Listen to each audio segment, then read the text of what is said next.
नमो बुद्धाय। कहते हैं कि दुनिया में मन सबसे ज़्यादा शक्तिशाली चीज़ होता है। अगर किसी चीज़ को तुम पूरे मन से चाह लो तो तुम उसे हासिल कर सकते हो। ये मैं नहीं कह रही हूँ, यह सभी महापुरुषों का कहना है। लेकिन अगर यह सत्य है तो हम जो अपने मन से चाहते हैं वह हमें हासिल क्यों नहीं होता? भाई, कोई भी इंसान अपने मन से तो दुख नहीं चाहेगा ना, लेकिन वो रहता तो दुखी ही है। हर इंसान अपने मन से तो कामयाब ही होना चाहता है, खूब पैसा कमाना चाहता है, लेकिन फिर भी वह कामयाब नहीं होता। भला ऐसा दुनिया में कौन इंसान होगा जो अपने मन से यह चाहेगा कि वो नाकामयाब रहे, वो पैसा ना कमाए? सोचने की बात है। इसमें दो चीजें निकलकर सामने आती हैं। या तो वह महापुरुष गलत थे जिन्होंने यह बात बोली कि मन से जो चाहो वो हासिल हो जाती है, या फिर हम गलत हैं। तो आज की इस वीडियो में मैं एक कहानी बताने वाली हूँ। उसमें आपको एक ऐसा मंत्र तो नहीं कहूँगी, तरकीब या तरीका समझ सकते हैं मिलेगा।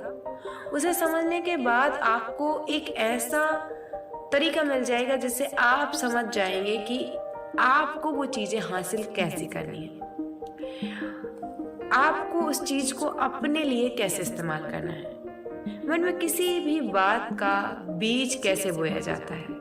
यह इस कहानी से आपको अच्छी तरह से समझ में आ जाएगा और इससे आप भी यह समझ पाएंगे कि आकर्षण का नियम यानी लॉ ऑफ अट्रैक्शन कैसे काम करता है।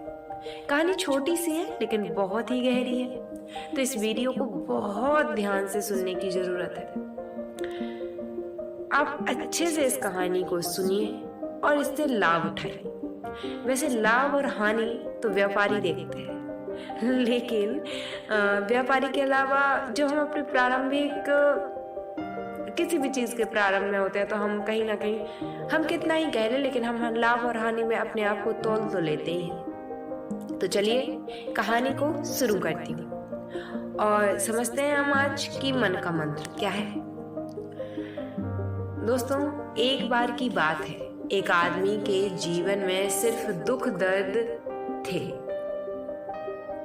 जैसे कि हम सबके में ज्यादातर रहते ही हैं। वह जो भी करता था उस बेचारे का वह काम पूरा ही नहीं होता था।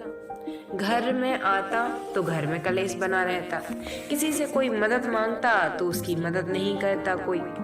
ऐसा लगता था कि चारों तरफ से उसके ऊपर दुखों का पहाड़ टूट पड़ा है।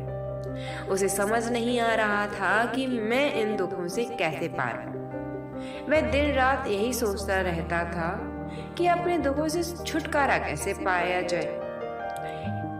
इसी कारण वह रात में सो भी नहीं पाता था। उसकी आंखों के नीचे बड़े बड़े काले घेरे बन गए थे, जो इस बात का प्रतीक थे कि वह आदमी कितना दुखी है, कितना चिंतित है।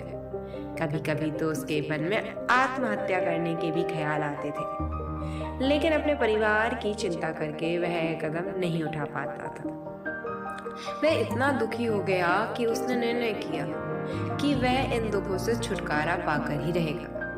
इसके लिए चाहे उसे कितनी ही मेहनत करनी पड़े, कुछ भी करना पड़े, चाहे अंगारों पर चलना पड़े या कुछ भी करना पड़े, लेकिन इन दुखों से छुटकारा हासिल करके रहूंगा।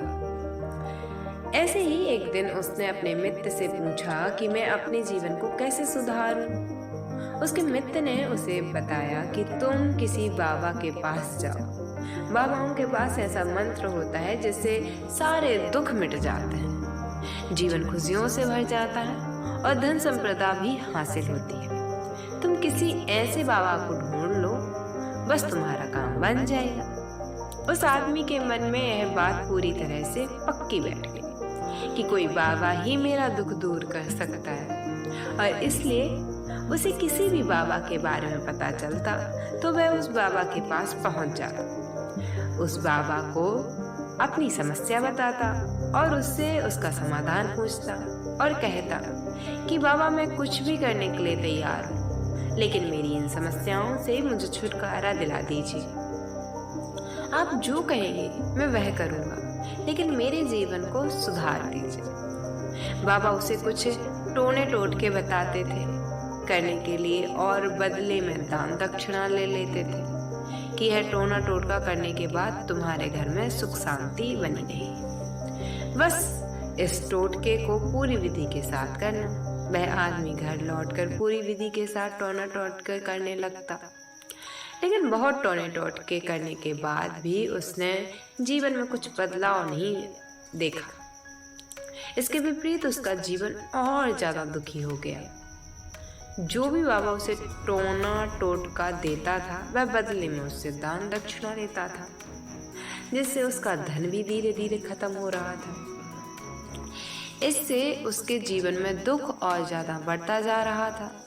तब उसे लगा कि बाबाओं के पास जाने से तो मेरे जीवन में दुख कम होने की बजाय बढ़ते ही जा रहे हैं, तो मुझे क्या करना चाहिए? बाबाओं के पास जाऊं या ना जाऊं? फिर एक दिन एक आदमी ने उसे बताया कि तुम अपने घर में किसी पंडित को बुलवाकर हवन करवा लो।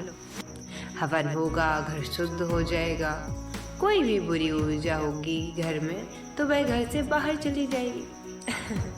किसी पंडित को बुलाकर पूरे विधि विधान से उसे मंत्र उच्चारण कराओ और हवन कराओ, जिससे घर में सुख शांति आए। उस आदमी के मन में यह बात भी बैठ गई और उसने एक पंडित को अपने घर पर बुलाकर हवन करवा दिया। हवन अच्छी तरह से संपन्न हुआ। बदले में पंडित जी ने भी अच्छी दान दक्षिणा ली और उसके बाद वह वहां से विदा हो गया। लेकिन कुछ दिनों के बाद उस आदमी को महसूस हुआ कि उसके जीवन में अभी भी कोई बदलाव नहीं आया है। अब वह आदमी पूरी तरह से दुखी हो गया था और ज्यादा परेशान हो गया था, क्योंकि अभी तक तो कुछ नहीं कर रहा था तो दुखी था, अब तो इतना कुछ कर रहा है फिर भी दुखी। अब तो उसे लगने लगा था कि मेरे जीवन में से दुख कभी खत्म ही नहीं होंगे, और यही सोच सोच कर उस आदमी का बुरा हाल हो गया था।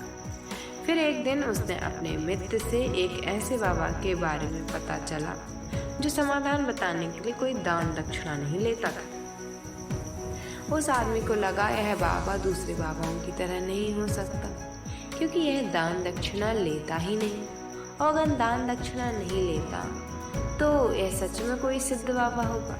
और यही सोचकर वह उस बाबा के पास पहुंच जाता है। जब वह आदमी वहां पर पहुंचता है तो वह बाबा ध्यान में बैठे हुए थे। यह देखकर वह आदमी भी चुपचाप बैठकर ध्यान से बाहर आने का उनका इंतजार करने लगा। थोड़ी देर बाद बाबा ने आंखें खोली तो सामने एक दुखी और परेशान युवक को बैठे देखा। उसकी आंखों के नीचे काले घेरे देखकर ही समझ गया कि यह आदमी अपने जीवन से कितना परेशान है। उसे संबोधित करते हुए बाबा ने पूछा कि बच्चा क्या चाहते हो? बाबा के पास क्या लेने आए हो? उस आदमी ने कहा कि बाबा मैं अपनी जीवन से बहुत परेशान हूँ। मैंने इन दुखों को दूर करने के लिए बहुत सारे रास्ते अपनाए, हर वो तरकीब करके देखी जो किसी भी बाबा ने मुझे बताया, हर वो काम किया जो कोई भी इंसान ने मुझे बताया और कहा कि घर में सुख शांति आएगी, लेकिन मेरे जीवन में दुखों में कोई कमी नहीं आई है। इसके विपरीत मेरे जीवन में दुखों में लगातार बढ़ोतरी जरूर हुई है। मुझे समझ नहीं आ रहा है कि आखिर मैं क्या करूं। कभी कभी तो आत्महत्या करने की सोचता हूँ, लेकिन अपने परिवार की सोचकर मैं यह कदम नहीं उठाता। मुझे आपके बारे में पता चला बाबा, मैं बहुत परेशान और आपके पास बहुत उम्मीद लेके आया हूँ। आपके पास आया हूँ ताकि मेरी परेशानियाँ दूर हो सके। कृपया करके मुझे कोई ऐसा मार्ग बताएं जिससे मुझे अपने दुखों से छुटकारा मिल जाए। मैं अपने दुखों से छुटकारा पाने के लिए कुछ भी करने के लिए तैयार हूँ। आप मुझे कोई भी रास्ता बताएं, चाहे वह रास्ता कितना ही कठिन क्यों ना हो, मैं उसको पार करके रहूँगा। बाबा ने महसूस किया कि आदमी तो सच में बहुत परेशान है। बाबा ने उसकी बात सुनकर कहा कि बच्चा, दुखों को दूर करने के लिए मंत्र ऐसे ही नहीं मिलते। मंत्र पाने के लिए कुछ करना पड़ता है। तुम कुछ कर सकते हो? यह सुनकर पहले तो उस आदमी ने सोचा कि यह बाबा भी मुझसे दान दक्षिणा मांगेगा, लेकिन और कोई रास्ता ना पाकर उस आदमी ने कहा, आपको जितना भी दान दक्षिणा चाहिए मैं देने के लिए तैयार हूँ, लेकिन आपका मंत्र सच्चा होना चाहिए, वह पूरा होना चाहिए, उसका फल मुझे मिलना चाहिए। उसके बाद मैं आपको जो भी दान दक्षिणा लेना चाहते हूँ दूंगा। बाबा ने कहा, दान दक्षिणा तो बहुत छोटी चीज़ है, मुझे वह नहीं चाहिए। इस पर वो आदमी विचार करने लगा कि बाबा मैं अंगारे पर चलने के लिए भी तैयार हूँ, आप मुझे बस आज्ञा दीजिए। बाबा ने कहा कि अंगारों पे चलने वाली छोटी चीज़ भी मैं तुमसे नहीं कराने वाला हूँ, मैं जो तुमसे कराने वाला हूँ वो बहुत कठिन मंत्र है, उसे पूरा कर पाओगे? उसने कहा, बाबा आप मुझे बताइए तो सही, मुझे करना क्या होगा, मैं कुछ भी करने के लिए तैयार हूँ। इस पर बाबा ने उसे कहा कि यह जो यहाँ से जब तुम अपने घर जाओ तो रास्ते में अपने मन में यह दोहराते जाना कि मैं दुखी हूँ, मैं सुखी हूँ, मैं सुखी हूँ, मैं सुखी हूँ, मैं सुखी हूँ, मैं सुखी हूँ। बार बार अपने मन में यही दोहराना, और याद रहे जुबान पर नहीं आना चाहिए, यह सिर्फ मन में दोहराना है। यह सुनकर वो आदमी बोला, बाबा बस इतनी सी बात, यह तो मैं चुटकी बजाते कर लूँगा, लेकिन इससे होगा क्या? बाबा बोले कि इस मंत्र को करके तो देखो, वैसे भी तुमने इतने बाबाओं के मंत्र किए हैं, तो इस मंत्र को भी करके देख लो। उस आदमी ने सोचा कि बाबा कुछ दान दक्षिणा तो ले नहीं रहे और छोटा सा मंत्र है तो मैं कर ही लूँगा। वो बोला, ठीक है बाबा, मैं यह मंत्र जरूर करूँगा। और वो आदमी यह कहकर वहाँ से चलने लगा।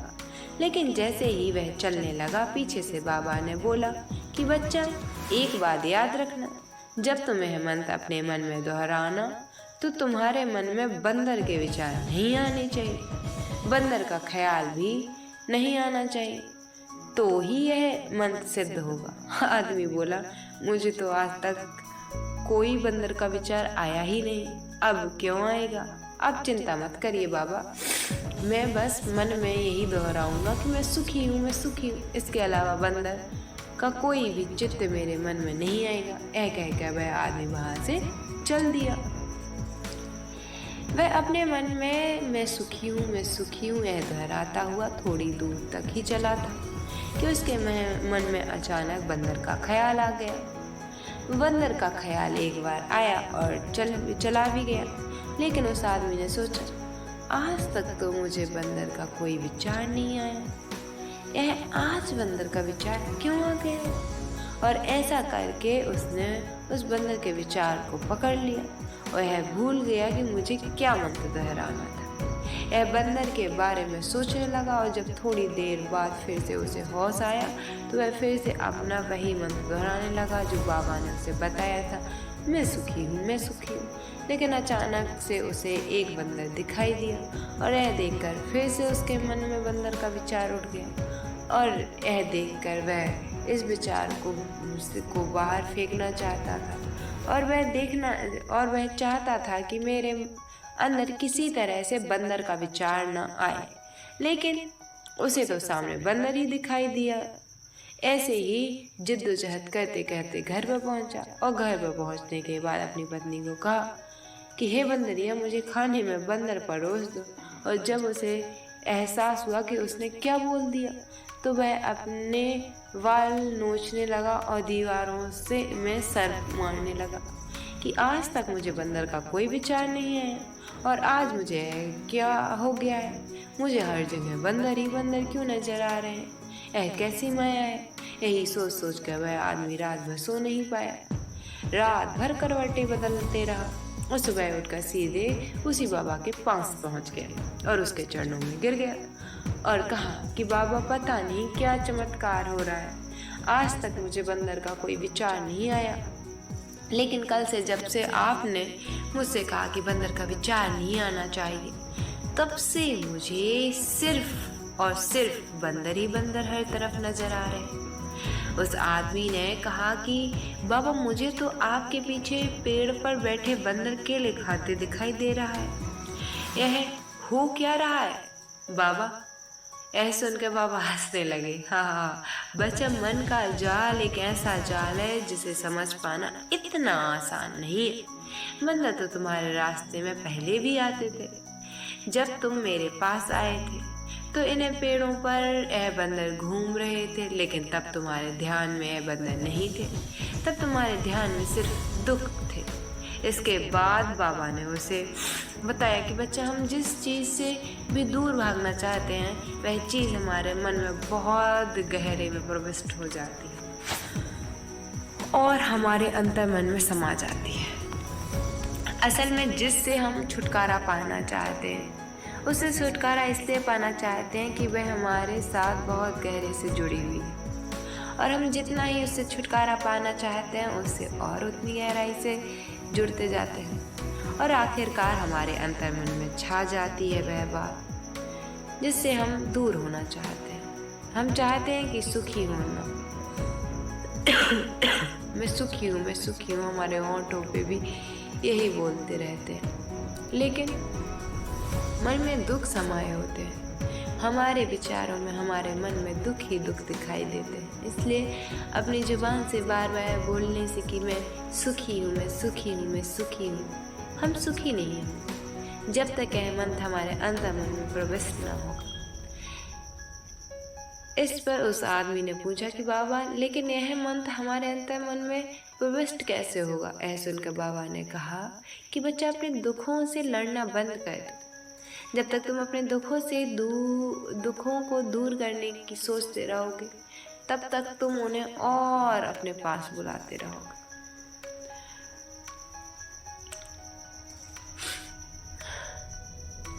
जिस दिन तुम उन दुखों के बारे में सोचना ही छोड़ दोगे, उन दुखों से छुटकारा ही नहीं पाना चाहोगे, उसी दिन तुम्हारी जिंदगी से दुख गायब हो जाएगा।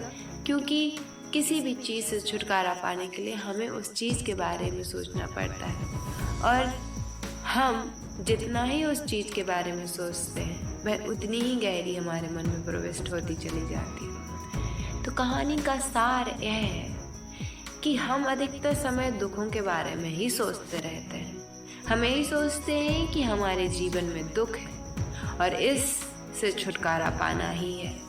इसी वजह से बार बार सोचने से वो दुख हमारे अंतर्मन में प्रविष्ट हो जाते हैं और हमें एहसास भी नहीं होता। इसलिए अगर तुम दुखों से छुटकारा पाना चाहते हो तो दुखों से छुटकारा पाने के बारे में सोचना छोड़ दो, तुम्हें दुखों से छुटकारा मिल जाएगा। अक्सर आदमी धूम्रपान छोड़ना चाहता है, शराब छोड़ना चाहता है, सुबह अपने आप से वादा करता है मैं कोई भी गलत काम नहीं करूँगा, लेकिन शाम को जब लौटता है तो नशे में चूर होकर लौटता है। ऐसा क्यों होता है? जो हम सोच रहे हैं वह पूरा कर ही नहीं पा रहे हैं। असल में हम उस चीज़ को बहुत ज़्यादा तवज्जो दे रहे हैं, उस चीज़ को बहुत ज़्यादा अहमियत दे रहे हैं। जब भी हम उस चीज़ को छोड़ने के बारे में सोचते हैं तो हम उसकी इम्पोर्टेंस यानी कि विशेषताएं और ज़्यादा बढ़ा देते हैं। हमारा मन उन चीज़ों के बारे में जितना ज़्यादा सोचेगा, शराब या धूम्रपान छोड़ने के बारे में जितना ज़्यादा सोचेगा, हमारा मन उनसे उतना ही ज़्यादा चिपकता जाएगा। अगर हम इस मंत्र को समझ लेते हैं तो हम अपने जीवन में जो भी पाना चाहते हैं उसे अंतर्मन में डाल सकते हैं। एक बार वो लक्ष्य हमारे अंतर्मन में बैठ जाता है तो फिर सफलता पाने में कोई समस्या नहीं आती, कोई दिक्कत नहीं आती। तो दोस्तों, कैसी लगी आपको ये कहानी? वैसे कहानी आपको जैसे भी लगी, लेकिन ये बहुत ही हल्की कहानी। हाँ, एक दार्शनिक, एक आध्यात्मिक व्यक्ति इसमें नहीं उलझता कि सफलता चाहिए। वो कहता है सफलता क्यों चाहिए, और क्या सफलता जिसे लोग पैसों में या उसमें अपनाते हैं, क्या वही